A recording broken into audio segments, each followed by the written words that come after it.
Alright, movie club. This is going to be my review of the movie Pulp Fiction, and all I can say is, damn, this movie is so amazing. This is the best movie I've seen so far from Movie Club.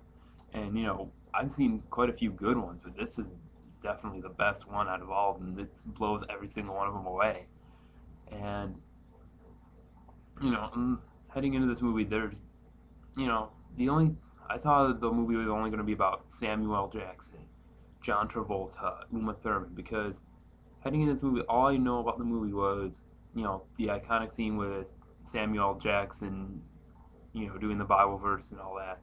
And then I've only seen a little bit of it, which was basically John Travolta and Uma Thurman doing the dance scene and then her ODing on heroin. But I was surprised because this movie actually, I would say, while they are incorporated into a lot of the movie, this movie, damn, I mean, where to start? And I think the best way to start is definitely, how the movie is structured. And I think it's a personal preference. I enjoy movies that don't show things in a linear sort of way. And by that I mean, I guess you can kind of say a movie like Inception, where it's like a bunch of different shit going on at once, and it's happening at the same time, but at the same time it's not. Uh, you have kind of like a Run Lola Run, where it's three different perspectives with one minor thing changing everything.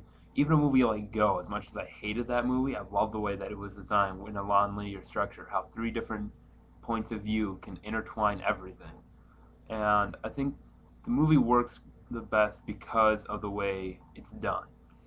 And it's that if it's done in a linear sort of way, you know, at the beginning you're gonna have like the little kid in the watch, and then you're not going to remember it at the end when it should be at the end, when he's running away from Marcellus Wallace. But instead, what you do is you get both those parts in together, right in the middle, so you remember it. So you kind of remember him from the beginning as the boxer who's told to throw the fight, and then at the end you get and plus it also kind of breaks up the whole John Travolta Samuel L. Jackson thing, because they take up a lot of the movie. Um, and I would have to say that definitely the thing that really makes this great, besides obviously the script, how it's done, is the casting.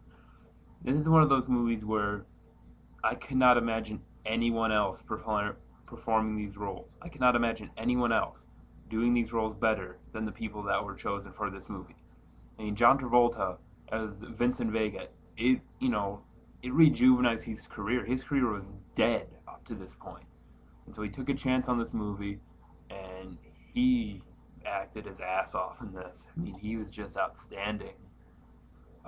Samuel L. Jackson is probably more remembered for this movie just because of that one scene at the beginning, just where he has, some of those memorable lines in this movie are right at the beginning of it, where, uh, English, motherfucker, do you speak it? It's a simple question. Does he look like a bitch? And then obviously at the probably most famous one at the end is when he's reciting the Bible quote, and you will know my name is the Lord when I lay my vengeance upon thee. And obviously as well, Uma Thurman, for it being her first really major film role, she was amazing in this too, especially as, the lead female. There aren't really many women in this movie outside of Uma Thurman. And so obviously she's not in the movie that long. She's only in like the first third of it, and then she's briefly in the Bruce Willis part. And Bruce Willis, yeah, him too, even though he's only in a little bit of the movie, this really rejuvenized his career too, because, he had done Die Hard, but he hadn't really done anything since then. His career was dwindling, and this movie saved him. I mean, this is a movie that made careers and remade careers, is basically what I'm saying. And you can see why. I mean, the one thing I don't get about this movie now is how did it lose to Forrest Gump at the Oscars?